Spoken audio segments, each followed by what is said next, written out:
世界一面白いアクション RPG を作る。これを人生のメインクエストに掲げております。はい、タカと申します。今週はですね、ムービーですね、カットシーンの制作っていうところに着手しましたので、とりあえずね、それを共有していこうかなと思います。まず最初にね、実際どんな映像なのかっていうところをいきなりね、お見せしていこうと思うんですが、ちょっとね、何分いかんせん制作中なものでして、まだまだね、突っ込みどころめちゃくちゃ多いと思うんですが、よかったらね、ぜひ最後まで見ていってください。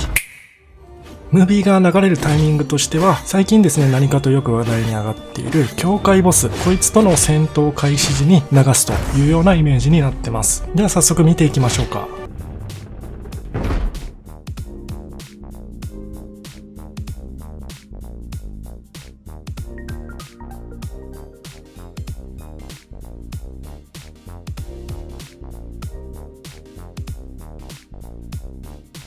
ということでね、境界を一旦ね、俯瞰的に映して、その後カメラがスライドしていって、で、ボスの姿を捉える。そしてボスがこちらを振り返ったところで戦闘スタートといったような流れになってますね。こちらのムービーカットシーンはですね、シーケンサーと呼ばれるアンリアルエンジンの機能を用いて作成してます。結構いろんな用途に使われるものなんですけど、例えばうちのゲームだとバックスタブ決めるときとかの敵キャラと自キャラの動きとか、そういったところもシーケンサーで管理してたりするんですが、メインとしてはね、こういうカットシーンを制作するような一連の映像制作機能という形になってます。こいつのね、設定とかだけでもね、結構手こずりまして、ゲーム中にね、シームレスにカットシーンに移行するところだったりとか、あとプレイヤーや敵のボス、実際ね、ゲームのマップに配置されているキャラクターたちがそのままシームレスにカットシーンに登場してきて、カットシーンでね、多少動いたりするじゃないですか。でその動いた後に、その位置とかその体勢からね、またゲームプレイに戻るっていう。今回の場合だったらそのままボス戦がスタートするので、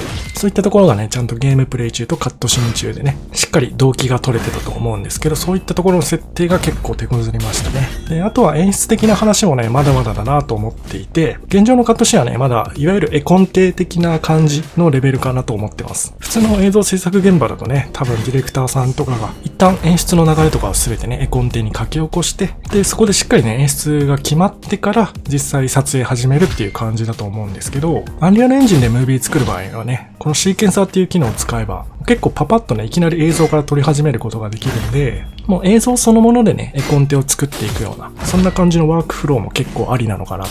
今週作業してて思いました。最初にカメラの動きですね、そこから着手していって、で、今回はね、敵のボスキャラだけが映るっていう形なので、次にボスキャラのモーションの部分ですね。こちらの作成もパパッと取り掛かっていって、実際そのカメラの動きの中に敵キャラを置いてみるというような流れで制作を行いました。一応イメージとしてはね、このボスキャラの方にカメラがスライドしていくところあたりで、ちょっとね、一言二言、ボスが喋るみたいな演出をちょっと入れたいなと思ってます。現状だとね、これ立ち上がった後にすぐ振り返っちゃうんですけど、ここの振り返るまでの間にね、もう少し間を空けて、そこでもちょっと喋らせるっていう感じですね。で、セリフが終わったら、あるいはセリフの最後のところで、こちらを振り返って、戦闘開始というイメージですね。で、この振り返るシーンなんですけど、ここもね、ちょっとカメラアングルがいまいちかなと思ってるんで、よくある手法なんですけど、敵のね、目線を映さないようにするっていうやり方をちょっと取り入れてみようかなと思ってます。顔の下半分ぐらいまでしか映ってないっていうね。かっこよさを演出するためのよくある手法ですよね。ちょっとその辺試してみようかなと思ってます。